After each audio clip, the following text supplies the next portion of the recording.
If you were lean, undernourished for most of your life, and told you have type 1 or type 2 diabetes, how certain are you the treatment fits? Welcome to Dr. Mercola's Cellular Wisdom. Stay informed with quick, easy-to-listen summaries of our latest articles, perfect for when you're on the go. No reading required. Subscribe for free at mercola.com for the latest health insights. Hello, and welcome to Dr. Mercola's Cellular Wisdom. Today we examine type 5 diabetes, a malnutrition-related form now formally recognized. I'm Ethan Foster, joined by Alara Skye, who brings a natural health focus. We'll outline what defines type 5, why it's different, and what practical steps you can take whether you face it directly or work with affected communities. Type 5 has been missed for decades, yet mistreatment can be deadly.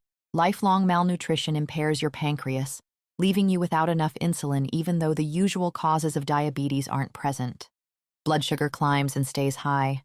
You see type 5 mainly in young, chronically undernourished men in low and middle-income countries.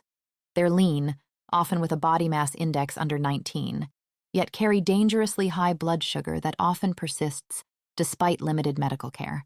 Key absences matter. No autoimmune markers, no insulin resistance pattern typical of type 2, and despite severe hyperglycemia, little or no ketosis or ketonuria. Because it defies the common templates, many are misdiagnosed. High-dose insulin given for presumed type 1 can provoke severe hypoglycemia where food is scarce, and the cost of unnecessary insulin can drain family resources. The International Diabetes Federation now classifies this condition as type 5 after discussion at its World Diabetes Congress in Bangkok and years of supporting data from clinics and metabolic studies. History explains the gap. Malnutrition-related diabetes was reported in 1955 in Jamaica, but dropped from the World Health Organization classification in 1999, so it faded from training materials and research priorities for years. Clinicians working in affected regions kept seeing it even though major textbooks rarely mentioned it. Recognition should reduce confusion and prompt better care. Correct labeling matters.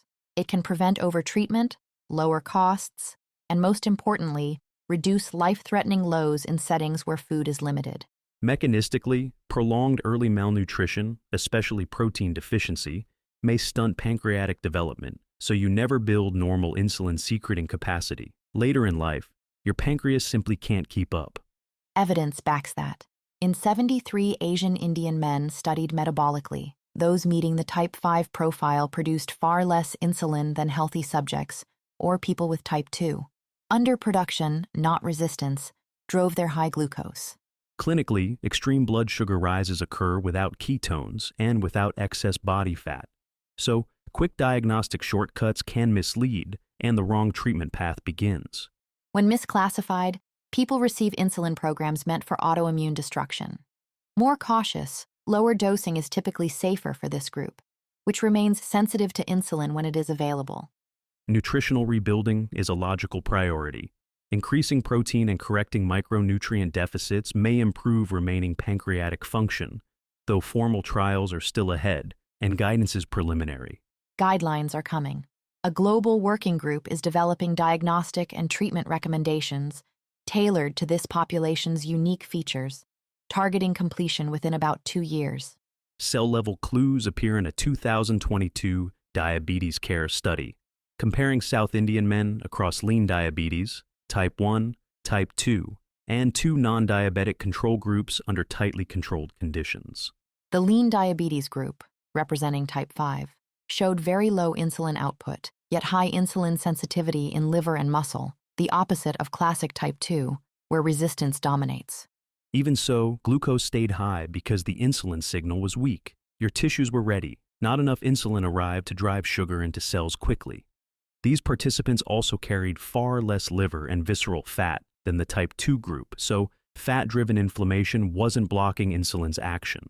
Researchers excluded type 1 autoimmunity, rare genetic causes, and obvious pancreatic destruction, reinforcing malnutrition-related pancreatic underdevelopment as the driver for this distinct population. So, be alert.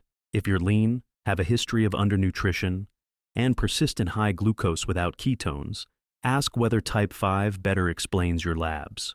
Getting the label right guides safer care. If you serve low-resource communities, pause before escalating insulin. Check nutritional history and body composition. Right-size dosing can avert dangerous lows and reduce cost burden.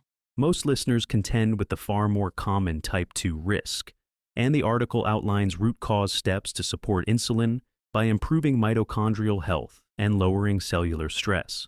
Step 1. Eliminate vegetable oils and processed foods containing them. Canola, soy, corn, sunflower, safflower, and many dressings, sauces, and snacks. These oils supply linoleic acid that harms your mitochondria. When energy production drops, insulin balance falters. Use traditional fats instead. Grass-fed butter, tallow, ghee. Also minimize chicken and pork, which tend to be high in linoleic acid. Step 2. Rebuild carbohydrate tolerance gradually. Carbs fuel mitochondrial energy. If you've been low carb or have gut issues, start with easy-to-digest carbs like whole fruit and white rice. As tolerance returns, add root vegetables and other starchy carbs, then increase fiber later. Most adults need about 250 grams of carbs daily for robust energy in this framework. Step 3. Repair your gut before adding lots of fiber. A compromised barrier lets fiber feed bacteria that release endotoxins, ramping inflammation and impairing insulin. If you've had bloating, IBS, or heavy antibiotic use, stay with fruit and white rice first. When your gut steadies, introduce root vegetables, then legumes, additional vegetables, and well-tolerated whole grains. Step 4. Cut toxin load from plastics and electromagnetic fields. Store food in glass or stainless, avoid cling wrap and plastic bottles, and limit wireless exposure, especially where you sleep. Reducing those exposures supports mitochondrial output in your pancreas and gut, and directly supports insulin production. Step 5. Combine sunlight with niacinamide. Morning or late afternoon sun helps your mitochondria generate protective melatonin that shields them from oxidative damage. Avoid harsh midday sun until you've been off vegetable oils for 6 months. Take niacinamide 50 milligrams 3 times daily to support NAD+, central to cellular energy. Together, sunlight and niacinamide can strengthen insulin function and overall metabolic resilience. Monitoring helps you act early. The HOMAIR calculation uses fasting glucose and fasting insulin to estimate insulin resistance before major problems emerge and lets you track change. A HOMA-IR above 1.0 signals rising resistance. Higher numbers raise concern for progression to type 2. Early action with these steps gives you the best chance to reverse course. Quick type 5. Recap. Lifelong malnutrition, very low BMI, often below 19, marked hyperglycemia, no ketones, no autoimmune markers, preserved insulin sensitivity, and inadequate insulin output.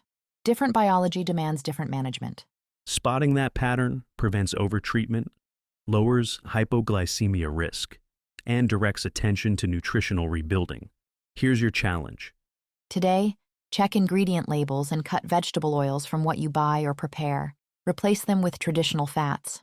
Track your carbs and, if you've restricted them, begin reintroducing easy-to-digest sources as tolerated. If you suspect malnutrition-related diabetes in yourself or someone you support, raise type 5 at your next health visit and review nutrition history, insulin dosing, and HOMA-IR. Thank you for watching Dr. Mercola's Cellular Wisdom. We'll see you on the next episode. Thanks for watching. Subscribe now and click the notification bell so you never miss an update. See you in the next video.